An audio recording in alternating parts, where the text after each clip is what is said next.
আপুনি গম পায় বাংলাদেশী মানুহে আজি যে মুখত বিদেশী নাগৰিকে যে চিন্তামণিগড়ত আহি পেলাই ফিচাৰী খানি পেলাই ফিচাৰী দখল কৰি আছে আপুনি গম পায় আপুনি গম পায় আপুনি কি কৈছে তথ্য নোহোৱাকে তুমি কেলে ক'লা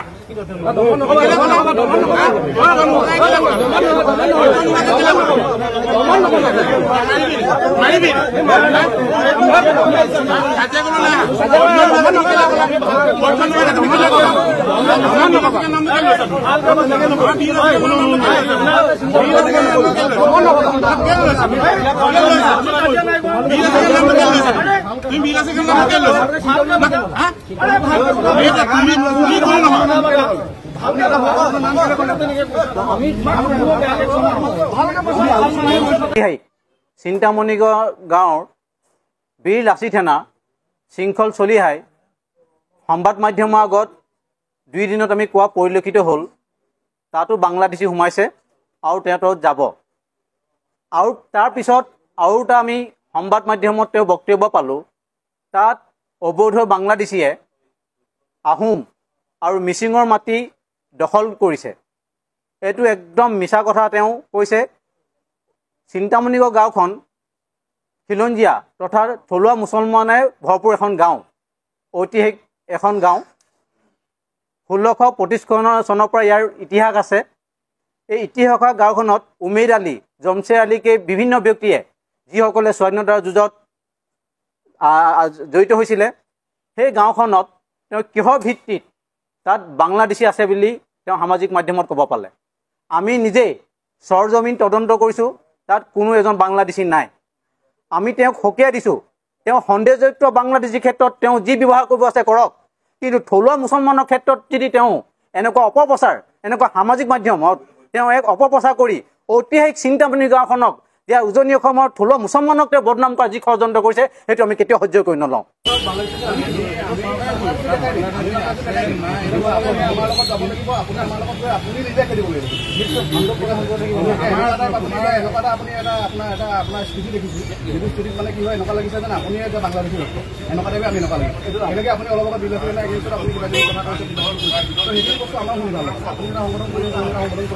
আমি সংগঠন কেলে কৰিছোঁ যে আমাৰ ঠাই যিখিনি মানুহ আছে সেই মানুহখিনিক আমি ৰক্ষণাবেক্ষণ দিব পাৰোঁ আমি বাংলাদেশী মানুহ কিবা এটা কৰা যদি আপুনি বিলাসী কিবা কথা কয় সেইটো কিন্তু কেতিয়াও গ্ৰহণযোগ্য নহয় আপোনাক কোনো মতে নহয় বাংলাদেশী আপুনি গম পায় বাংলাদেশী মানুহে আজি যে মুখত বিদেশী নাগৰিকে যে চিন্তামণিগড়ত আহি পেলাই ফিচাৰী খানি পেলাই ফিচাৰী দখল কৰি আছে আপুনি গম পায় আপুনি গম পায় আপুনি কি কৈছে তথ্য নোহোৱাকে তুমি কেলে ক'লা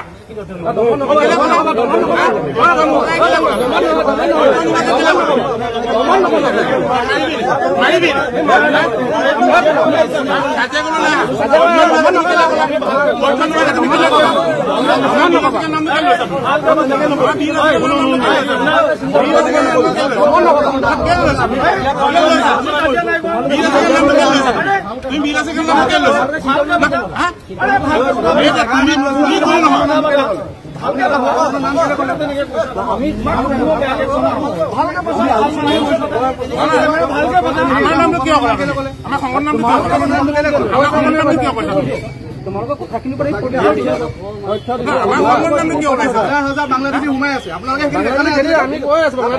আপোনালোকৰ কিবা স্থিতি আছে তাত বাংলাদেশী খেলিব লাগে কিবা কৰিব লাগে কিবা স্থিতি আছে কি আছে দেখাওক আপোনালোকে স্মাৰ্ট পত্ৰ দিলে হয় নেকি বাংলাদেশী খেলিবলৈ ওলাই গৈ যায় কেতিয়াবা